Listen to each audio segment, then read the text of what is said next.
Tem algo especial hoje para mim e para você, do céu. E quem deveria estar aqui ouvindo não é a pessoa que às vezes a gente projeta, poxa, fulano faltou, não, era você, exatamente você, que precisava estar aqui para ouvir isso. Diz assim: como o homem imagina em sua alma, assim é. Ou seja, como você imagina, assim você é. Isso também é bem filosófico, né?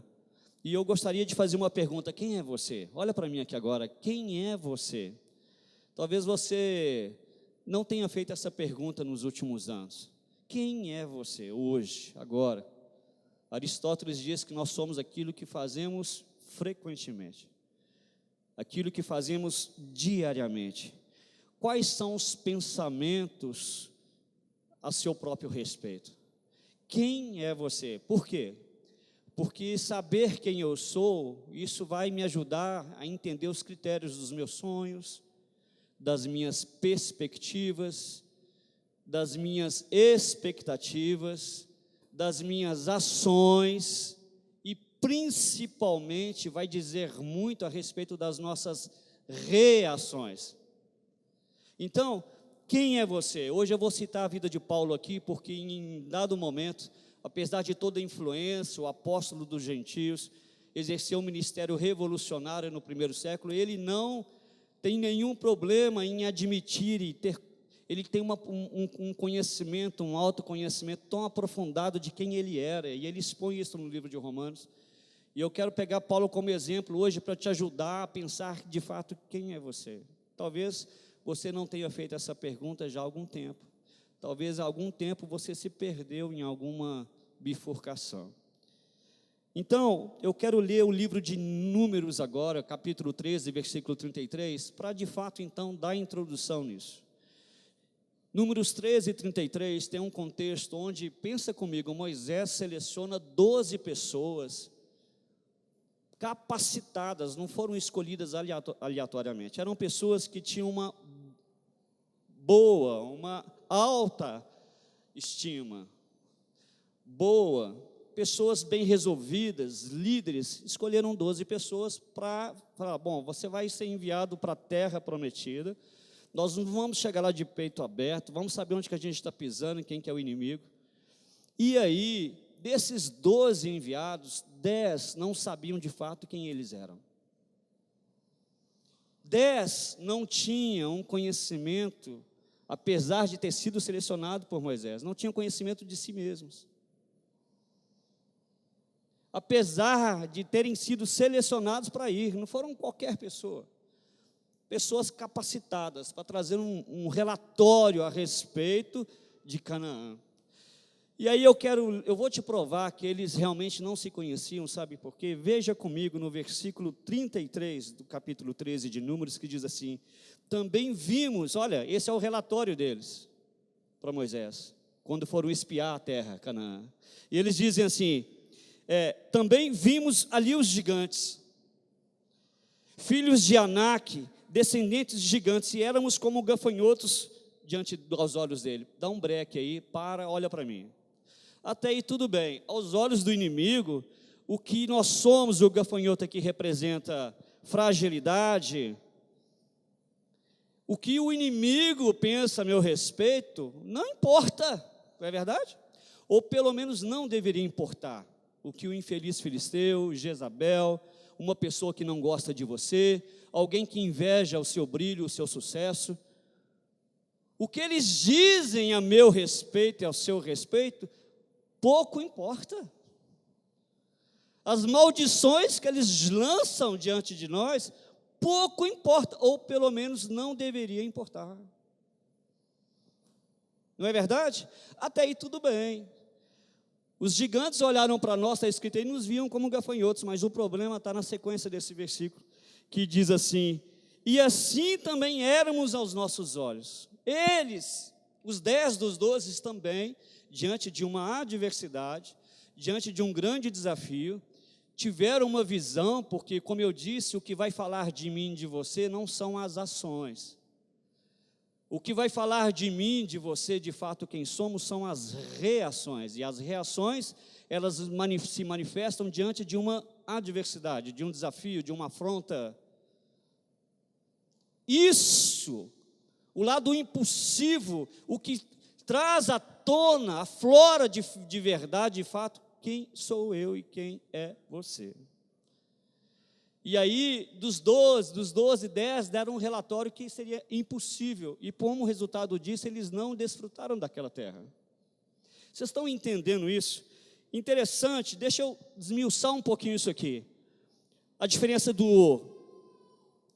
da ação e da reação. Eu posso chegar na igreja e aprender, gostei de estar aqui, gosto da atmosfera, decidi fazer parte desta comunidade, aí eu estou controlando as minhas ações. Ou seja, eu estou aqui, eu faço parte, eu aprendo a lidar, eu aprendo a falar, eu aprendo a cantar, eu aprendo a dançar, eu aprendo a me comportar. Isso é uma ação, eu tenho controle, eu administro, eu tenho controle sobre ela. Mas quando eu saio daqui, as reações que eu tenho diante das tentações, diante dos inúmeros desafios, é que de verdade, de fato, vai falar quem eu sou. Percebe? Quando você está no trânsito, acontece ali uma situação, como você reage é que de verdade é o seu raio-x. Então, é o que de fato somos. Então, eu volto à pergunta lá do início: quem é você? Será que você já fez essa pergunta? E aí, eu quero entrar agora rapidamente na vida de Paulo. Romanos 7, do versículo 14 ao 25, anota que eu já vou começar a ler. Diz assim: sabemos que a lei é divina, mas eu sou humano e fraco e fui vendido ao pecado para ser escravo. Eu não entendo o que faço, pois não faço o que gostaria de fazer. Esse texto de Paulo é um consolo para nós. Paulo admite isso diante dos romanos e publicamente para todos. Ele sabe quem ele é.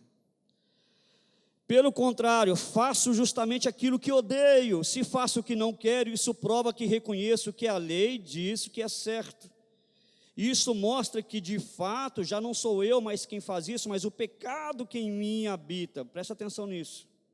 Pois eu sei que aquilo que é bom não vive em mim, isto é, a minha natureza humana, porque mesmo tendo em mim a vontade de fazer o certo, não consigo fazer. Isso está te consolando? Será que era só eu e o Paulo que tínhamos esse problema? Será que mais alguém aqui sabe exatamente o que ele está falando? Será que era só o apóstolo Paulo e eu? Pois não faço o bem que quero, mas justamente o mal que não quero fazer, isso faço. Mas se faço, não quero, já não sou quem faço, mas o pecado que em mim habita. Versículo 21. Assim eu sei que o que acontece comigo, isto é, quando eu quero fazer o bem, só consigo fazer o mal. Dentro de mim sei que gosto da lei de Deus, das coisas de Deus, gosto de estar na casa de Deus, em outras palavras, mas vejo uma lei diferente, agindo naquilo que eu faço, uma lei que luta, presta atenção, contra aquela que a minha mente aprova. Olha isso que Paulo diz. Ela me torna prisioneiro da lei do pecado que age no meu corpo. Como sou infeliz, diz o apóstolo Paulo. Quem me livrará deste corpo que me leva para a morte? Que silêncio. Que Deus seja louvado, pois Ele fará isso por meio do nosso Senhor Jesus Cristo. O que Paulo faz aqui, presta atenção em mim. Ele demonstra uma profunda compreensão, discernimento a respeito dele mesmo. Ele prefigura aqui uma luta entre o pecado e a justiça, entre o certo e o errado. E aí, preste atenção, nesse ponto, eu preciso falar uma coisa que para muitos aqui pode ser novidade, que a Bíblia trata do pecado em 3 características, propriamente o pecado, que no original significa errar o alvo. Nós temos o pecado original herdado de Adão. Por que o mal, a gente vai ler isso em Salmos daqui a pouco, por que o mal, o pecado está sempre diante de mim? Porque ele é involuntário. Eu nasci no pecado, em pecado me concebeu minha mãe, uma criança Sozinha ela aprende a mentir, sozinha ela aprende os benefícios da mentira. Cabe aos pais educá-la e desenvolver nela um caráter. O mal está intrínseco, o mal faz parte da natureza humana, isso é totalmente bíblico. Então, nós temos que entender primeiro o pecado original, que é o pecado que está diante de nós a todo momento, e não necessariamente ele é voluntário, às vezes involuntário, é errar o alvo. Essa é a primeira característica do pecado citado pela Bíblia. Eu espero que isso venha a ampliar a sua visão e mudar a sua vida. A segunda característica do pecado que a Bíblia diz, chama transgressão. Preste muita atenção nisso, que isso pode mudar a sua vida. O que significa transgressão? Vem do verbo transgredir. Transgredir o quê? Um estatuto, uma lei, uma ordenança. Transgredir a lei de trânsito. Se a lei de trânsito diz que você não pode ultrapassar um sinal vermelho, se você o faz, você está transgredindo a lei de trânsito. A transgressão está relacionada ao conhecimento de causa. Você tem conhecimento do que a Bíblia diz para você não fazer e você faz. E é isso que Paulo está citando, quão terrível. Em outras palavras, ele está falando da transgressão dele. Tendo conhecimento da verdade, sabendo que é o certo, não faço. Eu estou transgredindo. É diferente do pecado original. Presta atenção. Então, a transgressão está relacionada ao dolo. Na advocacia, por exemplo, um réu está sendo julgado, se o crime dele é culposo, ele é réu de culpa. Se o crime é doloso, a sentença é gravíssima, independente se ele é réu primário ou não. Porque o dolo está relacionado à arquitetura, à administração daquele evento. Eu planejei acabar com a vida do sujeito. Percebe isso? É diferente do culposo. O dolo, por isso Paulo fala assim, não pequeis dolosamente. Então o dolo está relacionado à transgressão. Tenho conhecimento, já sei que isso desagrada ao Senhor, mas eu faço. Isso é transgressão. E aí nós temos uma terceira característica, que chama iniquidade. A iniquidade, queridos, revela o pecado como prática, como um hábito. Presta atenção nisso. Eu cometi uma transgressão, ela não é esporádica, porque a transgressão precisa ser esporádica na nossa vida, por favor. Se ela se torna um hábito, ela passa a ser cultural. Ela passa a fazer parte da minha vida. Aí, eu já não sinto mais remorso, nem muito menos arrependimento. Ela se torna tão intensa a ponto do errado se tornar certo. Me lembra uma parte, quando a gente estuda sociologia, entender comportamento de sociedade, de comportamento, uma pequena mentira dita muitas vezes torna-se que uma verdade. A iniquidade é o último estágio, o pior existente. Quando você banaliza o pecado, quando você banaliza o relacionamento com Deus, quando você banaliza o temor pelo Senhor. Eu não sei em que estágio você está, mas tem solução hoje. Se o Senhor marcou esse encontro aqui hoje, é porque Ele tem uma palavra de solução para você. Pastor, você está dizendo que você é pecador, talvez o maior de todos aqui. O pecado original está em todos, e quer que eu te provo isso? 1 João diz que se eu disser que não tenho pecado, eu sou um mentiroso, logo a verdade não está em mim. O pecado original faz parte. Eu estava com os pastores do presbitério, a pastora Silvana estava lá e eu disse assim, todos aqui somos pecadores. Pastores. Mas glórias a Deus, porque a revelação de Jesus chegou em nós e lutamos contra a transgressão e muito mais ainda contra a iniquidade. Mas o pecado original está em mim. Quando eu vejo, eu estou buscando os meus próprios interesses. 1 Coríntios 13 é um baque, você pode ler ele hoje, você pode ler ele depois de 50 dias no monte, ele vai te confrontar do mesmo jeito. A palavra do Senhor sempre vai nos confrontar a nossa natureza. Quando percebemos, estamos buscando os nossos próprios interesses, sabe por quê? Porque isso é próprio da nossa natureza, diferente de transgressão e diferente de iniquidade. 1 João 8, como eu disse, diz assim, se dissermos que não temos pecado, enganamos-nos a nós mesmos e não há verdade em nós. Mas eu quero caminhar aqui, vocês compreenderam bem isso? É importante você saber em que estágio você está. Para ser desviado, eu sou da igreja há 30 anos. Antigamente a gente falava que desviado é o sujeito que sai da igreja. Quem disse? Você pode estar na igreja. Estar desviado é estar longe dos propósitos. Se você está vivendo em iniquidade, você está desviado do Senhor. Você pode subir, você pode ser líder de célula, você pode ser supervisor de célula, você pode ser pastor. Você está desviado do Senhor. E aí eu quero caminhar aqui,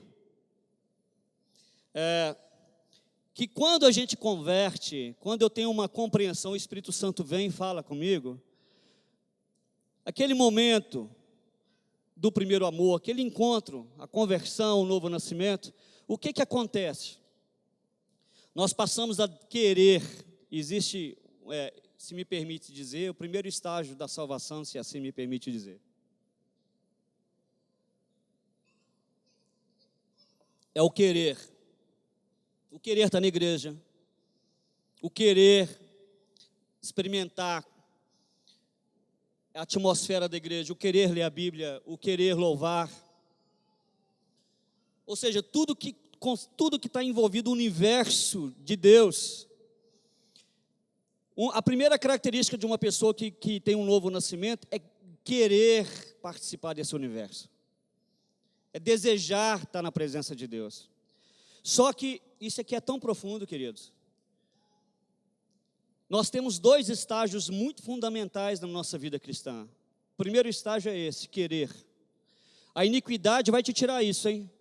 Um dia você desejou, hoje você banalizou, cauterizou a sua mente. Então que o Senhor renove o seu desejo de querer e voltar para o primeiro estágio, porque tem um segundo que a gente vai entrar nele daqui a pouco. Então você precisa estar pelo menos no primeiro, porque ainda haverá esperança para você. O querer participar das coisas de Deus. Mas só o querer por si não me capacita necessariamente a fazê-lo, a ser. O querer amar alguém não significa que eu vou amar. O querer perdoar as ofensas, como diz a oração sacerdotal, não significa necessariamente que eu vou fazê-lo. Não é verdade? Nós temos a intenção, não é verdade? Nós temos a intenção, esse é o primeiro estágio, querer fazer. O querer ser puro de coração não significa que você assim o será. Não significa, mas é uma fase fundamental, importante, querer, preste atenção nisso. E aí vem Filipenses 2, versículo 13, que diz: porque é Deus que efetua em nós tanto o querer como o realizar. O realizar faz parte do segundo estágio. E esse segundo estágio, ele é cooperativo. Esse segundo estágio, ele é cooperativo. O primeiro estágio, o Senhor, ele é instantâneo. Você vai a Jesus, você experimenta da revelação, automaticamente você se sente com uma nova visão, esclarece a visão, seus sentimentos, seu conceito, muda. O segundo estágio não. O segundo estágio é cooperativo. O segundo estágio envolve a sua participação. O segundo estágio eu chamaria de santificação. E para simplificar a santificação nada mais é do que aprender a lidar com o seu pecado. O segundo estágio, que é o estágio de ter a capacidade de exercer o ministério com eficácia, envolve santificação. Do contrário, tudo isso nós vamos chamar de habilidade pessoal. Fora disso. O que vai te capacitar a fazer com excelência é o segundo estágio, que depende também do primeiro. Vocês estão percebendo? Mas se você, voltando ao que eu disse há pouco, se você estiver ainda na transgressão, peça perdão e que ela seja esporádica, porque acaba acontecendo. Em algum momento você acaba ultrapassando um sinal vermelho. Ela precisa ser muito esporádica na sua vida. Agora a iniquidade não. A iniquidade precisa ser afastada definitivamente, porque uma pessoa que vive iniquidade, uma vez experimentou a graça de Deus, a revelação de Deus, já se afastou e desviou dos caminhos do Senhor há muito tempo. Então, diante de tudo que foi falado até agora, qual que é a conclusão que eu e você chegamos? De que desesperadamente nós precisamos de bons hábitos e disciplinas espirituais. Eu não vou chegar aqui na frente só para falar de problema, querido. Que o Senhor me dê a graça para apresentar uma solução para vocês. Diante de tudo que foi falado até agora, e é desesperador, se nós não tivermos, presta atenção nisso, bons hábitos e disciplinas espirituais, a partir de hoje, você vai ficar dando volta, não vai entrar na terra prometida. Vai aparecer diante do Senhor um dia, vai falar: Senhor, eu estive na igreja, eu participei. Mas o Senhor vai falar assim: afastai-vos de mim, vós que praticais o quê? A iniquidade. Porque a iniquidade é uma banalização deliberada do Senhor. Eu vou, no processo didático, eu vou repetir. A iniquidade é a sequência da transgressão, como um hábito da transgressão. Preste atenção em mim aqui, foca em mim. Um pensamento, eu semeio um pensamento, o pensamento em si merece uma outra pregação, eu já até falei sobre isso, que o Senhor trabalha em instâncias, Ele fala do pensamento. Se você entende que o olhar cobiçoso, o olhar de adultério é um adultério, você trata nessa instância antes de adulterar. Isso merece outra pregação, não vou entrar nisso, porque eu quero entrar agora e falar de algo relacionado a hábitos e disciplina. Mas presta atenção, se eu semeio um pensamento, eu colho uma atitude. O pensamento em si faz parte do pecado original, da nossa natureza terrível. Se eu semeio esse pensamento, presta atenção, o que eu colho? Uma atitude. Eu pensei, eu vou pegar essa água e eu vou tomar.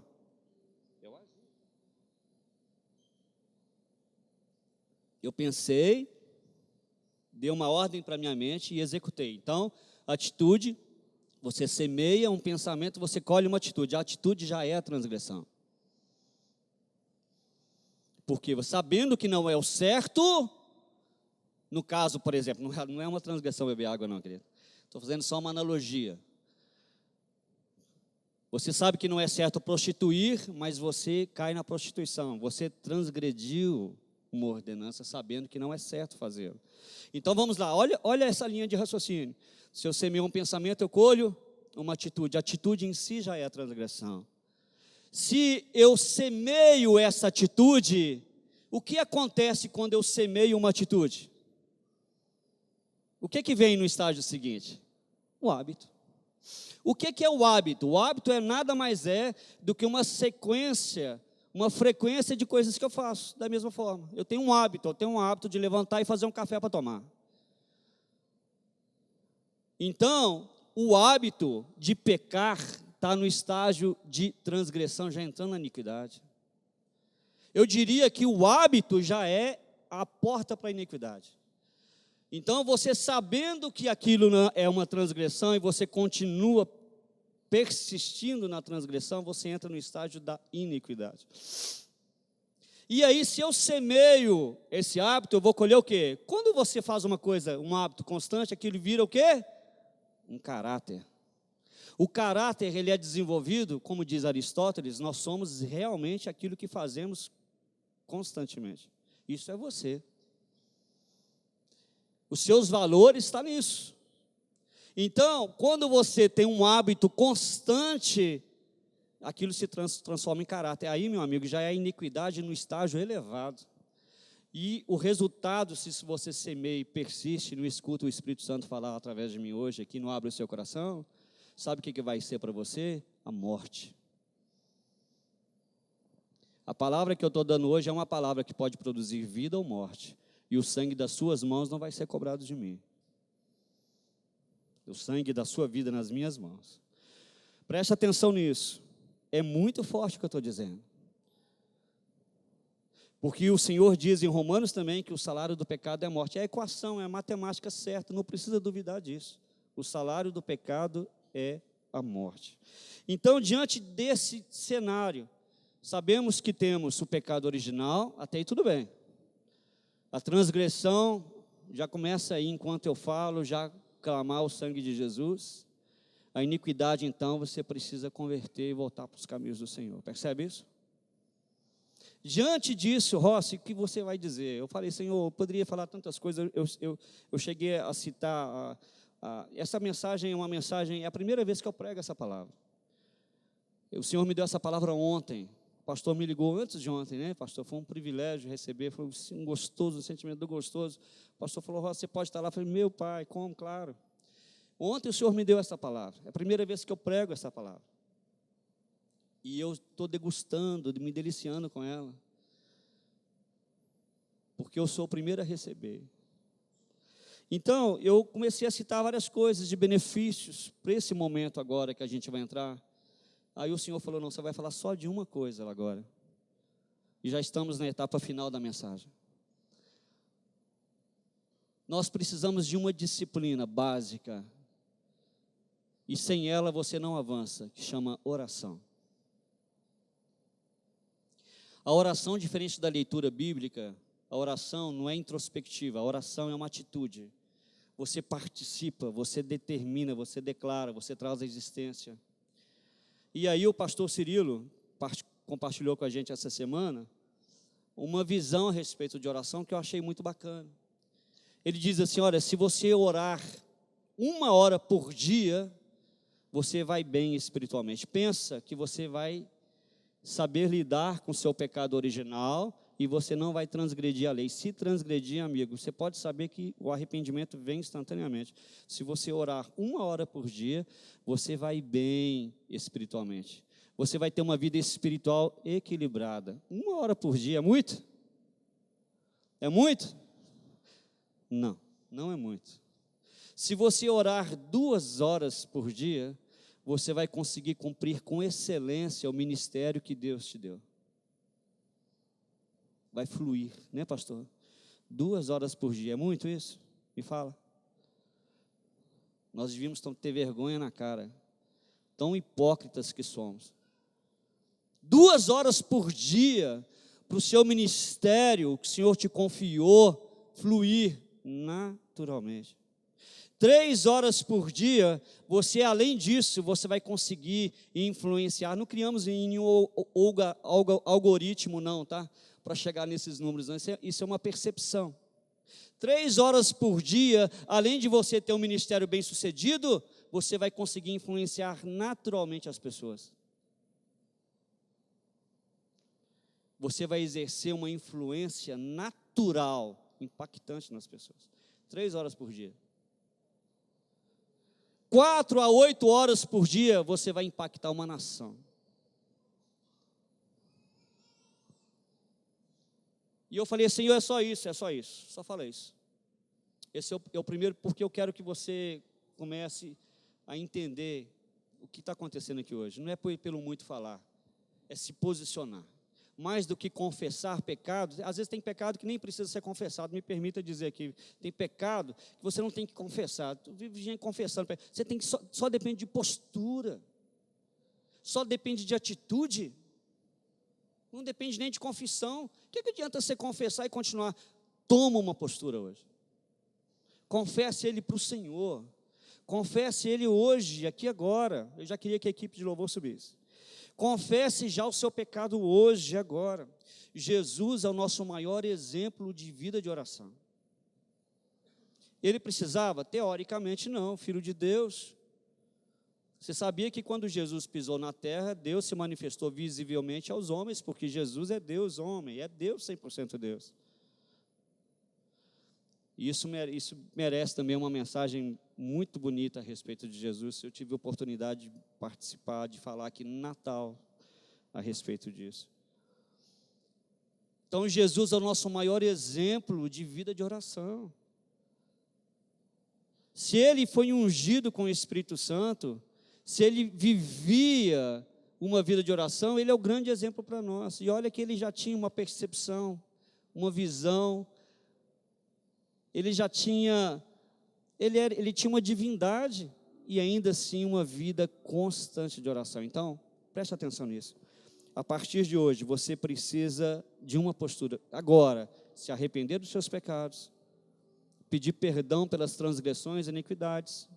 Se for iniquidade, volta para os caminhos do Senhor, porque você está desviado. Deixa eu te avisar isso, você está desviado e não sabia.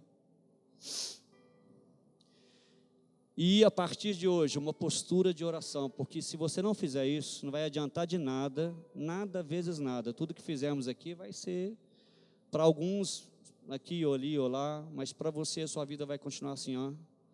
Entra ano, sai ano, a mesma ladainha, a mesma coisa, não avança, não progride, não influencia ninguém, mau testemunho, preso no pecado, percebe? Escravo do pecado. Fecha os olhos. Nossos hábitos revelam nossos desejos em harmonia com o nosso empenho em realizá-los. Eu vou dizer uma coisa para você, eu gosto muito de PlayStation. Eu gosto muito, eu vou fazer 50 anos. Eu sou publicitário, sou designer.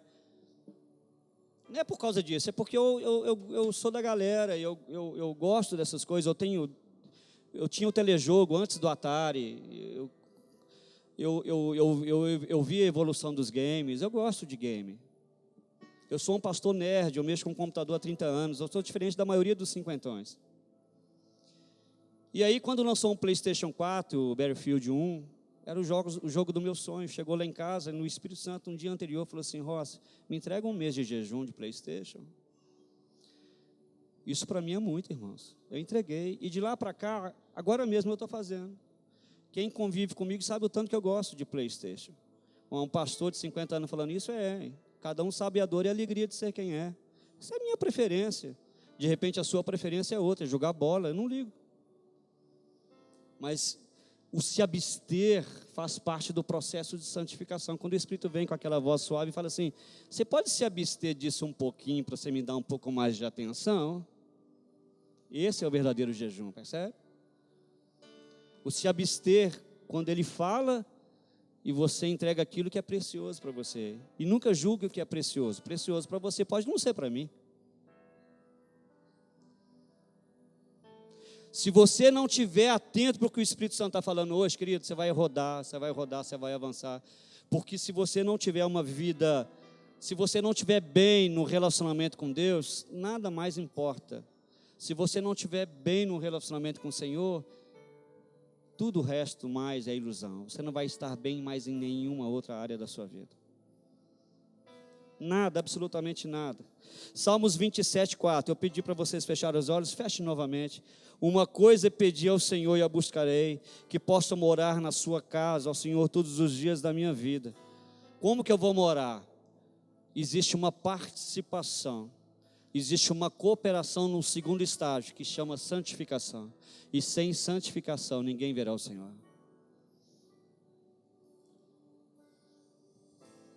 Eu quero entrar pelas portas para contemplar a formosura do Senhor.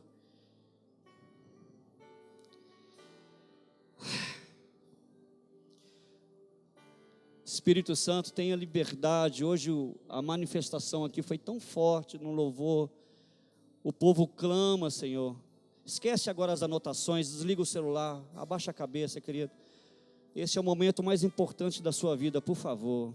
Esse é o momento mais importante que o dia que você nasceu, que o dia que você casou. Por favor, entenda que esse é um momento muito importante na sua vida. Peça perdão, cara. Peça perdão pelas transgressões. Pelas transgressões que você está fazendo, por favor. Se você estiver na iniquidade, eu nem vou pedir para você vir à frente, eu não quero te expor, mas fala comigo, eu gostaria que todos repetissem comigo: Senhor Deus. Aliás, permita-me, queridos, ler Salmo 91, Salmos 51, é totalmente oportuno.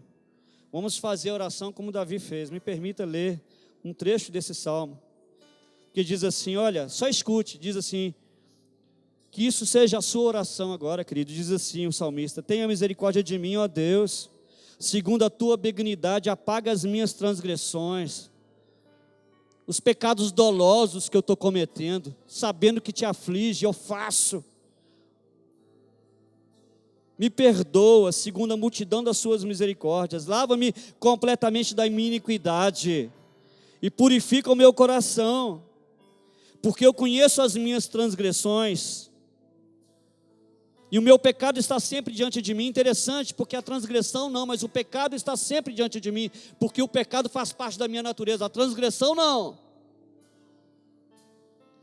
A transgressão não está sempre diante de mim, só o pecado, a natureza ruim. Enquanto vivermos nesse corpo, ela permanecerá. A transgressão não pode. Contra ti somente pequei e fiz o que é mal à tua vista, Senhor, para que seja justificado quando falares e puro quando julgares. Eis que em minha iniquidade fui formado, em pecado me concebeu minha mãe. Quem disser que não tem pecado, 1 João se faz mentiroso.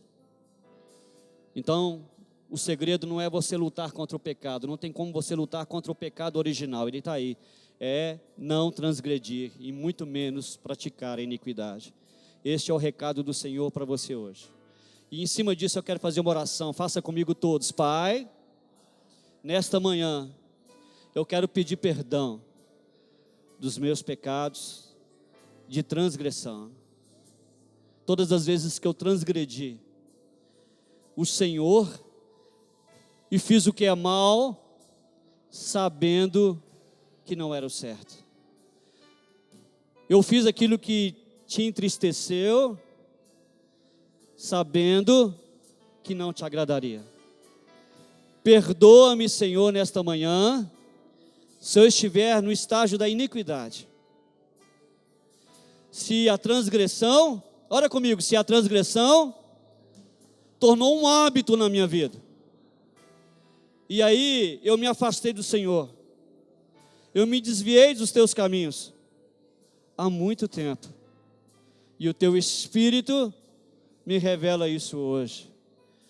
Eu clamo o nome que está acima de todos os nomes, e não existe outro nome dado entre os homens, que é Yeshua, que é Jesus Cristo. E eu clamo pelo sangue de Jesus sobre a minha vida. Derrame o sangue de Jesus sobre a minha vida, porque eu declaro que eu quero andar neste caminho, eu quero retornar para este caminho, e eu quero experimentar a boa, a perfeita e agradável vontade do Senhor, que ela se cumpra na minha vida. E diga mais, fala assim: Senhor, não importa desse ponto para trás, importa daqui para frente. Não importa o quão teimoso, desobediente eu fui até aqui, eu me posiciono na tua presença a partir de hoje. Eu vou lutar contra a transgressão e afastar deliberadamente a iniquidade da minha vida, no sangue de Jesus Cristo. Amém e amém, Senhor.